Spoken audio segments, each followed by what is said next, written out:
গত ৫ই অগাস্ট শেখ হাসিনা পালায় যাওয়ার পর অর্থাৎ আওয়ামী লীগের পতন ঘটার পর সবচেয়ে বড় যে রাজনৈতিক প্রশ্নটা সবার সামনে আসে, এখন কি তাহলে বিএনপি ক্ষমতায় আসতে যাইতেছে? আসসালামু আলাইকুম গাইস, আশা করি ভালো আছো। আলহামদুলিল্লাহ, তোমাদের দোয়াতে আমি ভালো আছি। তো আবারও ফিরে আসছি তোমাদের মাঝে নতুন একটি ভিডিও নিয়ে। তো আশা করি ভিডিওটি তোমাদের কাছে খুব ভালো লাগবে।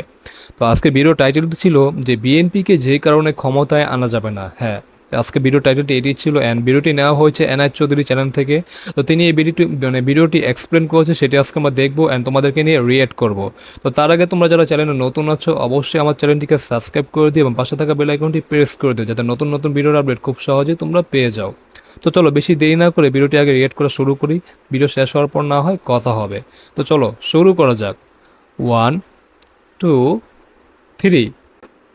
গত ৫ই অগাস্ট শেখ হাসিনা পালায় যাওয়ার পর অর্থাৎ আওয়ামী লীগের পতন ঘটার পর সবচেয়ে বড় যে রাজনৈতিক প্রশ্নটা সবার সামনে আসে, এখন কি তাহলে বিএনপি ক্ষমতায় আসতে যাইতেছে? ৫ই অগাস্ট বিকাল থেকে বিএনপির বিভিন্ন লেভেল থেকে এই দাবি আসতে থাকে যে আগামী ৩ মাসের মধ্যে আপনাকে নির্বাচন দিতে হবে। এইটা অনুমান করা একদমই কঠিন না যে বিপ্লব নামে এই সুস্বাদু তরকারিটা একদম গরম গরম থাকতেই খেয়ে ফেলার ইচ্ছা থেকেই দেশের অন্যতম বড় এই রাজনৈতিক দল দ্রুত নির্বাচন চায়। তবে গত 12ই অগাস্ট প্রধান উপদেষ্টার সাথে বিএনপি আলোচনায় বসে এন্ড এইটা জানা যায় বিএনপি এই অন্তর্বর্তীকালীন সরকারকে 1 বছর সময় দিতেও প্রস্তুত আছে। তবে সবকিছুর উপরে এইটা প্রশ্ন চলে আসে, বিএনপি যদি নির্বাচনে জিতে ক্ষমতায় চলে আসে তাইলে কি এটা দেশের জন্য ভালো হবে? তাদের আগের শাসনামলগুলার দুর্নীতি এবং খারাপ কাজগুলার ইতিহাসটা কি? এই 15 বছরের অত্যাচারের প্রতিশোধ নিতে তারা কি আবার পুরাতন প্রতিহিংসার রাজনীতি চালু করবে কিনা? এন্ড আদৌ দেশ পরিচালনার জন্য তারা আওয়ামী লীগের একটা বিকল্প হইতে পারে কিনা? এই পুরো ব্যাপারটাই আমি আজকের ভিডিওতে এক্সপ্লেইন করার চেষ্টা করব। তো চলুন শুরু করা যাক। ওকে। আপনি একটা ব্যাপার হয়তো খেয়াল করছেন, আওয়ামী লীগের পতনের পরে বিএনপির পপুলারিটি যত টানা বাড়ছে তার থেকে বেশি পপুলার হয়েছে দুইজন স্পেসিফিক মানুষ। একজন হচ্ছেন তারেক রহমান এবং দ্বিতীয়জন লুৎফুজ্জামান বাবর। তারেক রহমান 5 তারিখ লুৎফুজ্জামান। জাতির আচ্ছা গাইস, এখানে একটু পজ করলাম। হ্যাঁ, এই লুৎফুজ্জামানের একটা ভিডিও মানে কি বলে ডায়লগ ছিল, ভাইরাল ডায়লগ। মানে হচ্ছে এটা এমন বলে যে উই আর লুকিং ফর শত্রু। হ্যাঁ, আমরা মানে শত্রুর দিকে তাকিয়ে আছি বা শত্রুকে খুঁজছি, এরকম একটা ডায়লগ।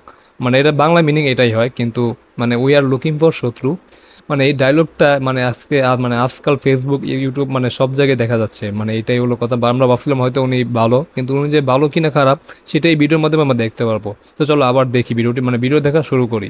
দেশে দেওয়া একটা ভাষণ দিয়ে বেশ ভালো রকমের লাইমলাইটে আসেন, তাকে ব্যঙ্গ করে লেখা একটা কার্টুন শেয়ার দিয়ে বেশ ভালো রকমের পজিটিভ কথাবার্তা বলেন। বিএনপির আমলে বাক স্বাধীনতা ছিল, মিডিয়ার উপরে কন্ট্রোল ছিল না, এইসব বুঝায় কার্টুনিস্টদেরকে আরো কার্টুন আঁকতে উৎসাহিত করেন। এইটা কি আসলে একটা পিআর স্টান্ট নাকি আসলেই তারেক রহমান বাক স্বাধীনতাকে সাপোর্ট করতেছে? এইটা নিয়ে সোশ্যাল মিডিয়ায় ব্যাপক আলোচনা হয়েছে। তারেক রহমানের চেয়েও জনপ্রিয়তায় অনেক দূর আগায় গেছেন বিএনপির গতবারের স্বরাষ্ট্র প্রতিমন্ত্রী লুৎফুজ্জামান বাবর। সোশ্যাল মিডিয়ায় তাকে নিয়ে তো আচ্ছা। একেবারে তোলপাড়, সবসময় হ্যাঁ, চুলে সেটাই। জেল মাইখা স্পাইক করা থাকেন, তার ঠোঁট কামড়ে রাখা এই ও ছবিটা কিন্তু ব্যাপক জোস। ভাইরাল হয়েছে। এই লুৎফুজ্জামান বাবরকে কিন্তু বলা হয় ভারতের জম। শেখ হাসিনার সরকার আচ্ছা। ভারতের সাথে একের পর এক অসম চুক্তি করে অনেকটা বাংলাদেশকে ভারতের কলোনি বানায় ফেলার যে প্রচেষ্টাটা করতেছিলেন, সেইটা দেখেই অনেকে এই ভারতের জম লুৎফুজ্জামান বাবরকে আবার রাজনীতিতে ফেরত চাইতেছেন। তবে এই তারেক রহমান এবং বাবর দ্য গ্রেটের শাসনামলের অনেক অন্ধকার গল্প আমাদের জানা নাই। গল্পগুলো আমি আপনাদের সামনে উপস্থাপন করতেছি। আওয়ামী লীগ তাদের প্রথম টার্মে বিটিভিতে একটা অনুষ্ঠান করতো যার নাম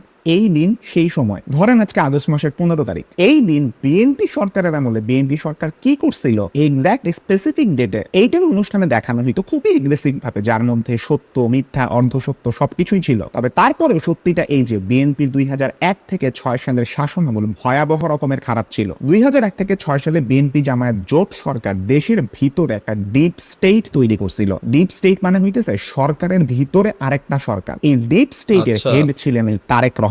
খালেদা জিয়া কিন্তু তার ক্যাবিনেটের যত মন্ত্রীরা আছেন তাদেরকে নিজে নিয়োগ দিতেন, কিন্তু বলা হয় যে প্রতিমন্ত্রীদের সবাইকে তারেক নিয়োগ দিয়েছিলেন। এই লুৎফুজ্জামান ও বাবরও কিন্তু মন্ত্রী না, উনি কিন্তু একজন প্রতিমন্ত্রী, স্বরাষ্ট্র প্রতিমন্ত্রী আচ্ছা ছিলেন। এন্ড আচ্ছা। বাবরও এই ডিপ স্টেটের একজন অনুগত লোক ছিলেন, তার কথা একটু পরে আসতেছে। এই ডিপ স্টেটের হেডকোয়ার্টার ছিল বনানীতে অবস্থিত 13 নম্বর সড়কের 53 নম্বর বাড়ি, যার নাম হাওয়া, বা এইটাই সেই বিখ্যাত হাওয়া ভবন। এইটা মূলত ছিল ও বিএনপির এই কথা। চেয়ারপারসনের একটা রাজনৈতিক কার্যালয়। ওইখানে খালেদা খালেদা তখন নিয়মিত বসতেন না, আর তখন বিএনপির সিনিয়র যুগ্ম মহাসচিব ছিলেন এই তারেক রহমান। এইখানে উনি তার ঘনিষ্ঠ মানুষদেরকে নিয়ে নিয়মিত বসতেন, আড্ডা দিতেন। এদেরকে নিয়ে তারেক বিভিন্ন বড় বড় জায়গাতে বসাইতেন, আর তারেকের নাম ভাঙায় চাঁদাবাজি, টেন্ডারবাজি, দখলবাজি, নিজের পরিচিত লোককে চাকরি দেওয়া, নির্বাচনে মনোনয়ন, প্রত্যেকটা সেক্টরে দুর্নীতি ছড়ায় ছিল, যেমনটা আমরা আওয়ামী আমলেও দেখছি। এই হাওয়া ভবনের সিইও কিন্তু ছিলেন তারেক রহমানের ছোটবেলার বন্ধু আর বিজনেস পার্টনার গিয়াসউদ্দিন আল মামুন। 1/11-এর পরে যৌথ বাহিনীর হাতে উনি ধরা পড়েন, বেশ কয়েকটা মামলা হয়, এতদিন জেলে ছিলেন। কিছুদিন আগে আওয়ামী লীগের পতনের পরে এই মামুন জেল থেকে ছাড়া পান।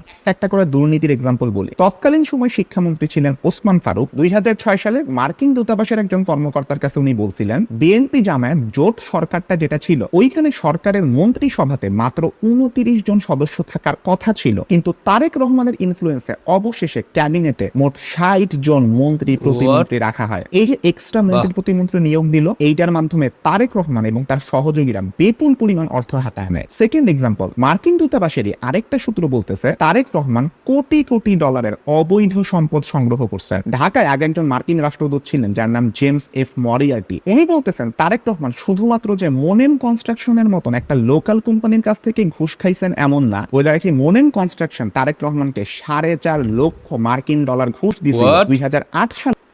গাইস, 4.5 লক্ষ মার্কিন ডলার! ও মাই গড! মানে এত বড় বাটপার ছিল, কি অবস্থা! মানে 4.5 লাখ ডলার, মানে টাকা না কিন্তু, মানে 4.5 লাখ ডলার ঘুষ! মাই গড! চলো আবার ভিডিওটি শুরু করা যাক।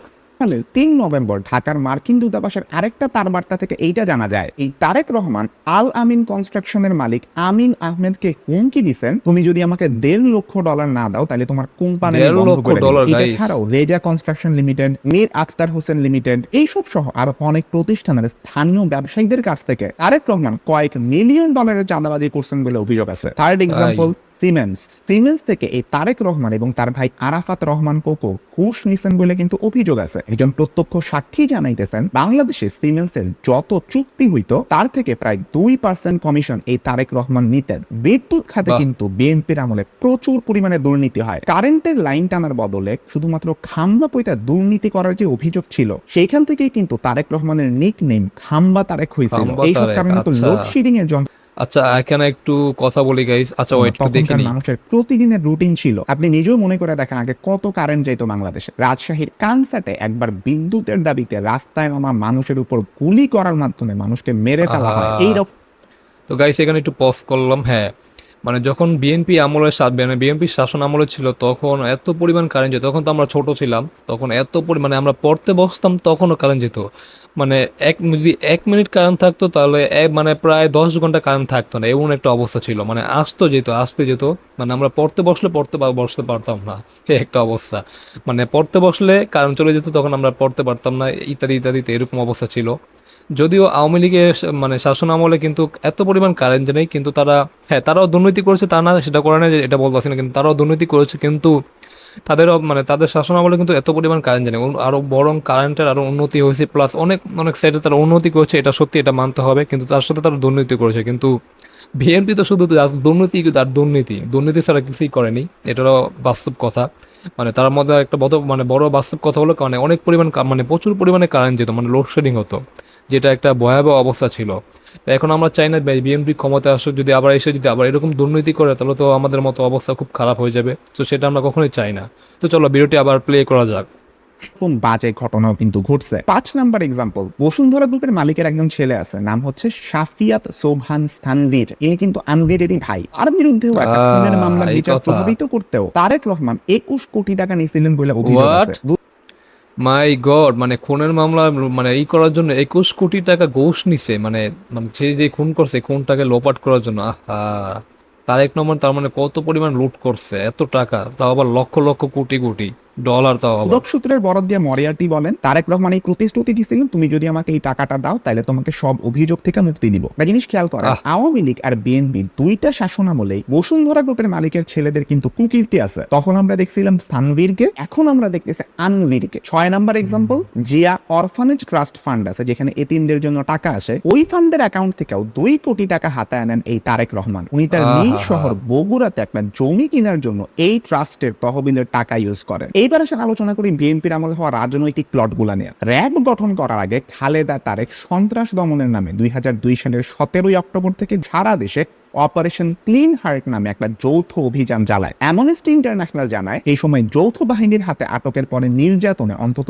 40 জন মানুষের মৃত্যু হয়। আয়নাঘরের সাথে কি কিছুটা মিল টের পাইতেছেন? দ্বিতীয় এক্সাম্পল, 10 ট্রাক অস্ত্র। বাংলাদেশের ইতিহাসে What? সর্ববৃহৎ অস্ত্র আর গোলা বারুদের চালান আটক করা হয় 2004 সালের 1 এপ্রিল রাতে। সমুদ্রের উপর দিয়ে দুইটা বড় ট্রলারে কইরা এই অস্ত্রগুলো আনা হয় চিটাগং ইন্ডিয়া ফার্টিলাইজারের জেটিতে। এই চালানে 1790টা বিভিন্ন ধরনের অস্ত্র, 11.5 লক্ষ গুলি, 6,500 ম্যাগাজিন, 27,000 গ্রেনেড আর 150টা রকেট লঞ্চার পাওয়া যায়। একটু আপনাদের কনটেক্সট দিয়ে রাখি, ভারতের যে উত্তর পূর্বাঞ্চলীয় রাজ্যগুলো আছে যে 7 সিস্টার্স বলি, আসাম ছাড়াও ত্রিপুরা, মণিপুর, নাগাল্যান্ড, মিজোরাম, ওইখানে অনেক বিচ্ছিন্নতাবাদী আছে। ওরা চায় ভারত থেকে আলাদা হয়ে যাইতে। এমন শোনা যায় তো ওই সময়টাতে বিএনপির শাসন আমলে ওই বিচ্ছিন্নতাবাদীদের অনেকে হয় বাংলাদেশে অবস্থান করতেছে, এন্ড তৎকালীন বিএনপির শাসন আমলের সরকার এই বিচ্ছিন্নতাবাদীদেরকে অস্ত্র দিয়ে সাহায্য করতে চায়। এই কারণেই কিন্তু ইন্ডিয়া এই বিএনপি জামায়াত সরকার ক্ষমতায় আসুক এটা চায় না, কারণ বিএনপি জামায়াত আসলে 7 সিস্টার্সকে আগের মতন আর কন্ট্রোলে ইন্ডিয়া রাখতে হয়তো নাও পারতে পারে,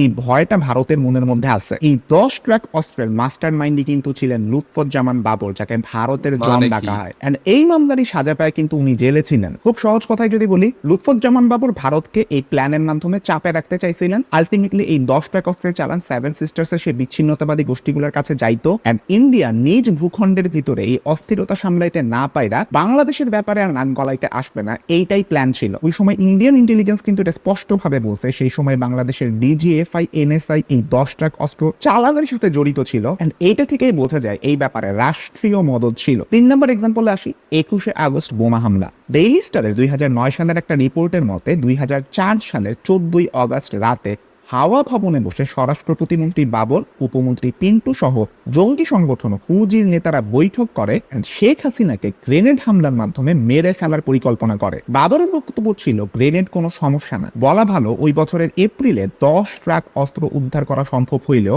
এক্সট্রা আরো 2টা ট্রাক ছিল যেগুলা গায়েব হয়ে গেছে বলে জানা যায়। এই গ্রেনেড হামলায় আরজেস গ্রেনেডও ব্যবহার হয়েছিল, যেটা প্রচন্ড শক্তিশালী। এই গ্রেনেড ওই হারায় যাওয়া 2টা ট্রাক থেকে আসছে কিনা এই ব্যাপারে কানেকশনটা উড়ায় দেওয়া যায় না। পরে 21 আগস্ট ঢাকার আওয়ামী লীগের সমাবেশে গ্রেনেড হামলা করে হরকাতুল জিহাদ আল ইসলামী বা হুজির জঙ্গিরা। এইখানে তাদের নেতা ছিল মুফতি হান্নান, আর তার নির্দেশনায় ওই আক্রমণে ছিল প্রশিক্ষিত 12 জন জঙ্গি। ওই হামলায় মহিলা আওয়ামী লীগের সভানেত্রী আইভি রহমান সহ 22 জন নিহত হন। আইভি রহমান কিন্তু হচ্ছে আমাদের নাজমুল হাসান পাপনকে তো আপনারা সবাই চিনেন। এই নাজমুল হাসান পাপনের আম্মাই কিন্তু হচ্ছে আইভি রহমান, যিনি সেই 21 আগস্টে গ্রেনেড হামলায় মারা গেছিলেন। আর পাপনের বাবা তো হচ্ছে জিল্লুর রহমান, যিনি বাংলাদেশের 14তম রাষ্ট্রপতি ছিলেন। ওই হামলায় কিন্তু শেখ হাসিনা সহ প্রায় 300 নেতা কর্মী সমর্থক আহত হয়েছিলেন। এই ঘটনার পরে শেখ হাসিনা এবং খালেদা জিয়ার মধ্যে সম্পর্ক পলিটিক্যাল রাইভালরি থেকে ব্যক্তিগত শত্রুতায় রূপ নেয়। 3 নম্বর এক্সাম্পল, বিএনপি জামায়াত জোট সরকার জঙ্গি গোষ্ঠীকে তোষণ করত, তাদেরকে পালতো, এন্ড পরে নিজেদের কাজেও ব্যবহার করছে। 2004 সালে রাজশাহী আর নাটোর এলাকায় বিএনপি যে রাজনৈতিক প্রতিপক্ষ ছিল অর্থাৎ